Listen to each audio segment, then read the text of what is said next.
this is the famous Snakeskin. Correct. 1973 vintage. Sort of predates a lot of the Boogies that you'll see out there. But this is an original Mesa Boogie Snakeskin amp. And, did it come in the Snakeskin originally? Yeah, this is it. This is it. Wow. This is the way it's looked forever. So, wow. Yeah, we had been using Mark I heads for a long time. And Carlos heard a video recording of himself playing a show at the Budokan in Japan in 1973 and says, I need that sound. So we got these amps off of the shelf, and here you go. Wow, how great. They were not without their problems at the very beginning, but these since have settled all that down, thanks to Mike Bendinelli at Mesa Boogie. Thanks, Mike. Yeah, after 40 years, they're really right. dialed in. Yeah, That's right. 41 years, yeah. right. So anyway, it's a single 12. It's got an Altec 417.8 in it, and it's got a preamp boost built into it, and it screams. It just sounds really great. Mesa's, as I said before, they've reissued this amp with Carlos's input. It's now called a King Snake. It sounds the same as this amp. It's very workable, and in addition, it also has some other features that keep it more current for players today. So it's a good deal. It's great, and this has, although it's a very old amp, it already has the switch from wattage from 100 to 60. Correct, yeah. And you're running looks like four 6L6s. 4 6L6s, yeah. Yeah. And did it come with the Altec speaker?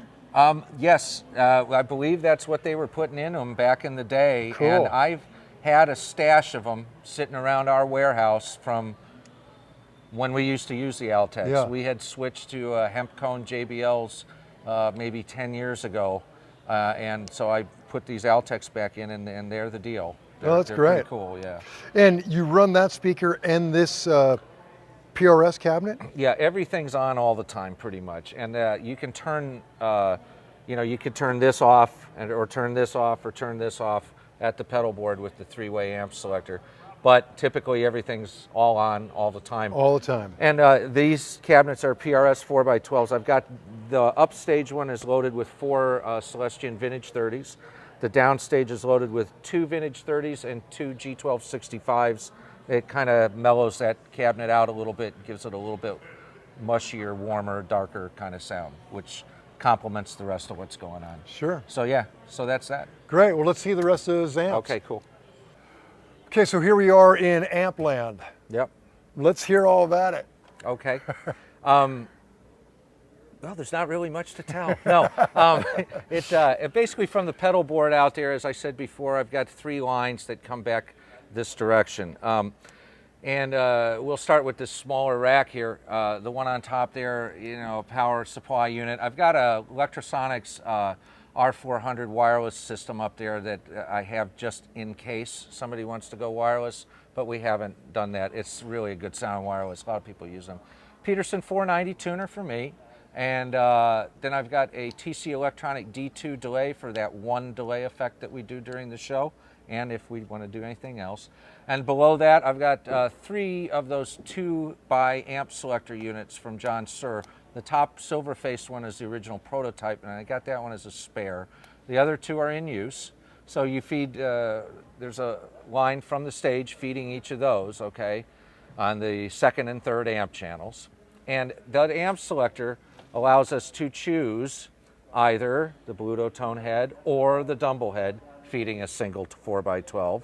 And then on the 2nd channel, the same thing, a Pluto tone or a Dumble head feeding the other 4x12 on stage. Wow. Okay, the Pluto tone amps are both Brandon Montgomery in Colorado builds these. They're called the Universal Tone amplifiers.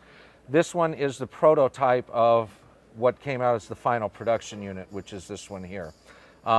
They're kind of a dedicated amplifier. They're what I would call a solo head. There's no channel switching on them, but they have an infinite variety of gain sort of situations you can create by manipulating the controls. Tones, a lot of different tones, all within that single channel amp. You're not going to be able to set up and get a pristine, clean sound out of it, and you're not going to be getting a like a dual rectifier sound out of it. But what you do get is a really, really sweet lead tone.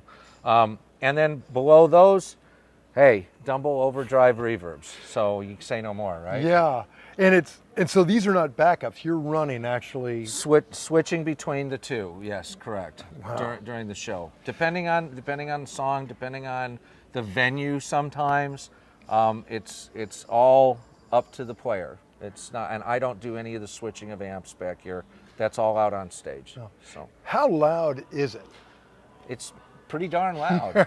It can be, although I will tell you that a lot of times we'll go in to do a TV show or something like that, and I'll go out and I'll send the loudest signal that's going to be sent, and everybody in the room, to the audio guy, and everybody in the room is like, oh my God, we're going to suffer. It's going to be horrible, right? And I have to tell them, I said, well, you got to understand, I'm playing louder than Carlos will play, and I say, here's how he will play, because he's manipulating the tone or the volume control on the guitar. Yeah. So he'll be turning that down a lot. He's very rarely full out on that instrument, right? Okay, because he's trying to blend his guitar into the stage, into the room, into what he's hearing, and so yeah, and a very dynamic player. That's a big part of his That's right. That's thing. right. So when you start backing the volume on the guitar down, it becomes not so loud. And another thing about it is it sounds good. It's not tearing your head off with high end, and so you can almost get away with a little more volume, and you're not really causing people pain. Right. You know what I'm saying? Yeah. Okay. Well, I wonder if there's anybody else in the world that travels with two Dumbles. I don't know. Probably. I think doesn't Ben Harper have a couple? John Mayer, maybe, people like that. I don't know. I don't know. Yeah. Yeah, Larry Carlton. I think he's a Dumble guy. Yeah, but two of them traveling. Yeah, right. Maybe you got to have a spare, man. Well, these are beautiful.